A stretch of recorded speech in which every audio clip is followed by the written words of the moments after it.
Assalamualaikum warahmatullahi wabarakatuh.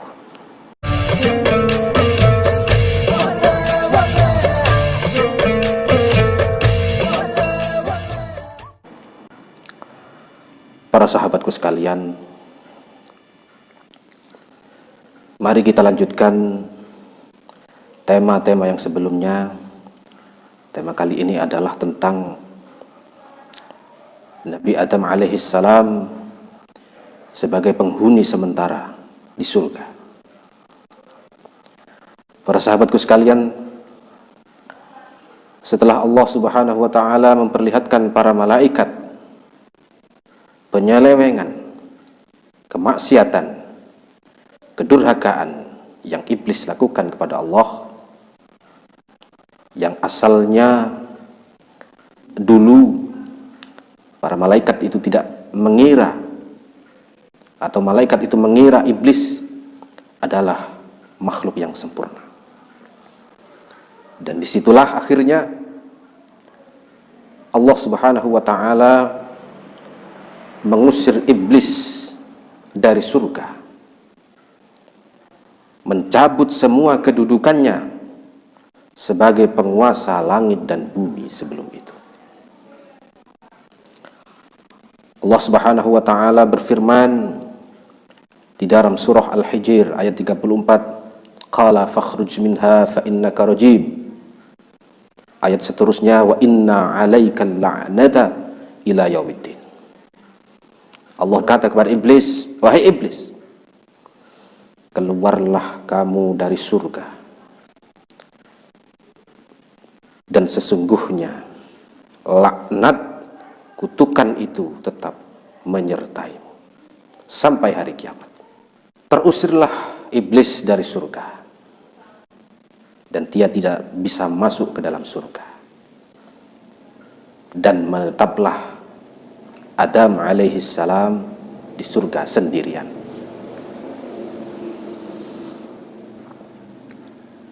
Nabi Adam alaihissalam sendirian di dalam surga, berjalan sendiri, makan sendiri,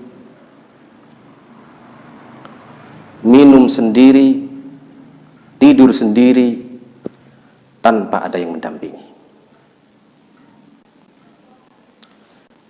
Dan setelah itu tidak tahu harus berbuat apa lagi selain makan, minum, tidur, dan lain sebagainya.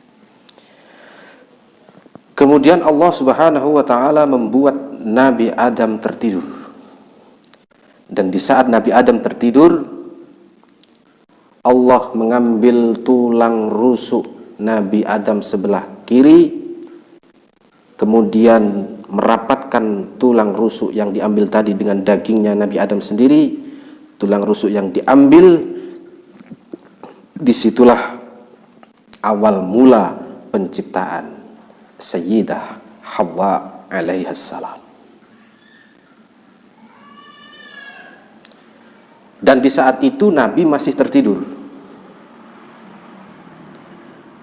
Ketika terbangun,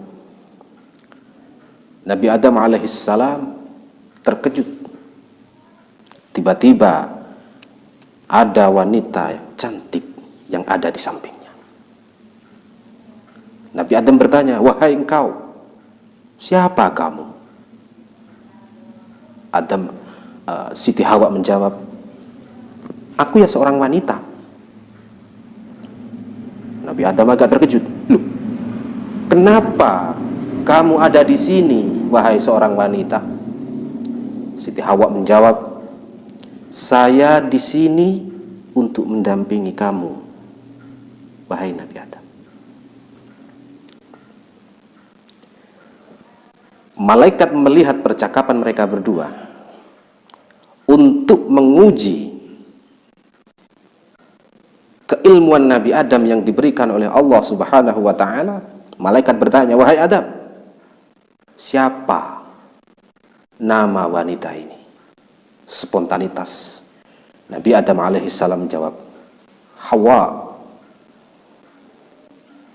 Malaikat bertanya lagi, kenapa namanya Hawa? Nabi Adam menjawab, ya karena Hawa itu artinya dia dicipta dari sesuatu yang hidup. Hawa asalnya hayyun, berubah lafadz menjadi Hawa.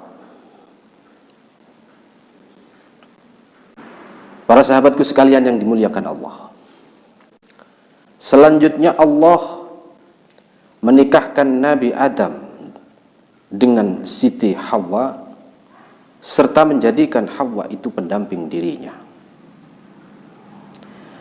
Ketika berada di dalam surga, Allah berfirman di dalam surah Al-Baqarah ayat 35, A'udzubillahi minasyaitonirrajim, wa qulna ya Adam uskun anta wa zawjukal jannah wa kula minha ragadan haitsu syi'tuma wa la taqraba hadhihi syajarata fatakuna minadh zalimin.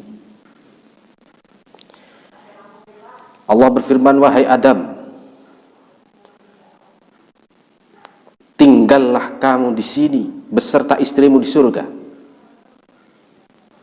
Makanlah apa yang ada di dalam surga sesuka hatimu. Tapi engkau jangan mendekati satu pohon yang ada di dalam surga ini. Nanti kamu akan termasuk dari golongan orang-orang yang zalim.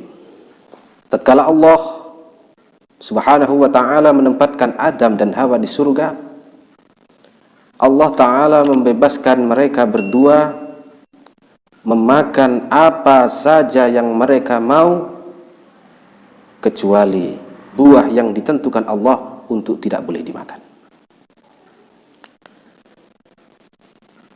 Supaya apa? Supaya itu menjadi ujian bagi mereka berdua, bisa atau tidak mereka menahan untuk tidak melanggar perintah Allah Subhanahu wa ta'ala. Juga menjadi ujian bagi anak cucunya, supaya untuk tidak melanggar perintah Allah Subhanahu wa ta'ala. Dan iblis tahu akan hal itu. Dan ini menjadi kesempatan iblis untuk menggoda mereka. Kemudian iblis bergerak untuk menggoda mereka berdua. Sebab iblis bisa masuk ke surga, padahal sebelumnya dia itu sudah diusir di surga, dilarang untuk memasukinya sampai kapanpun. Suatu ketika iblis mau masuk nyelonong saja ke dalam surga. Tepat di depan pintu, si iblis tadi langsung dihadang oleh malaikat penjaga surga. Pergi. Kamu sudah dilarang oleh Allah untuk masuk ke dalam surga. Pergi engkau iblis. Akhirnya iblis tidak bisa berbuat apa-apa.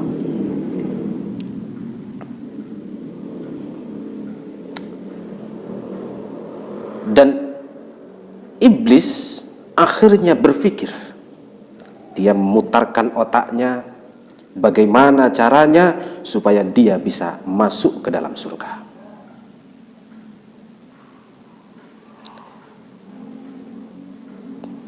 Ada suatu ide iblis untuk bisa masuk ke dalam surga. Iblis mendatangi dabbah atau hewan tunggangan yang ada di dalam bumi, menawarkan dirinya untuk bisa memasukkan dirinya iblis ke dalam surga, supaya iblis bisa bersembunyi di tubuh dabbah tadi, kemudian iblis masuk ke dalam surga. Tapi apa kata dabbah dunia, apa kata dabbah bumi, apa kata hewan tunggangan bumi? Mereka menolak semua. Baik itu kuda, serigala, gajah, sapi, kerbau, dan lain-lain, mereka semua menolak ajakan iblis untuk bersekongkol menyembunyikan dia supaya bisa melewati rintangan halangan malaikat penjaga surga. Iblis tidak kehilangan akal. Iblis mendatangi ular. Iblis berkata kepada ular, wahai ular, saya tahu, menurut feeling saya, kamu itu akan dibunuh beserta keturunanmu oleh anak cucu Adam. Oh, Kata ular, masa seperti itu iblis? Iya. Tapi jika engkau mau memasukkan aku ke dalam surga, menyembunyikan aku ke dalam tubuhmu, aku akan menjamin, aku akan menanggung, aku akan menanggung, aku akan menjamin, aku akan memberantas kejahatan-kejahatan mereka, anak cucu Adam. Aku akan menjadi penghalang bagimu. Ular percaya atas hasutan iblis. Bisanya iblis itu tidak diketahui oleh malaikat penjaga. Iblis bersembunyi di dalam mulut ular yang besar itu.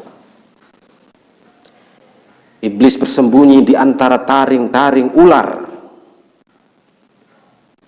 Karena menurut aturan Allah, di waktu itu hanya satu makhluk yang tidak boleh masuk ke surga, ialah iblis. Hanya iblis, makhluk yang lain boleh masuk ke surga. Dulu bentuk ular itu adalah dia mempunyai 4 kaki, seperti kaki-kaki onta bakhtiyah, onta di wilayah Khurasan. Mempunyai tanduk dan bisa berjalan seperti berjalannya dabbah-dabbah yang ada di bumi, hewan-hewan tunggangan yang ada di bumi.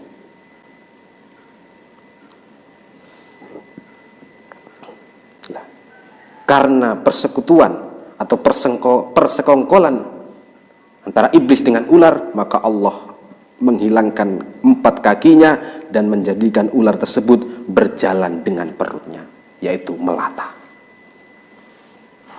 Maka Ibnu Abbas berkata, kalau kalian bertemu dengan seekor ular, bunuhlah,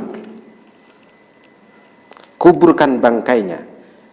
Ular itu jaminannya musuh Allah, yaitu iblis, tanggungannya musuh Allah, atau sekutunya musuh Allah.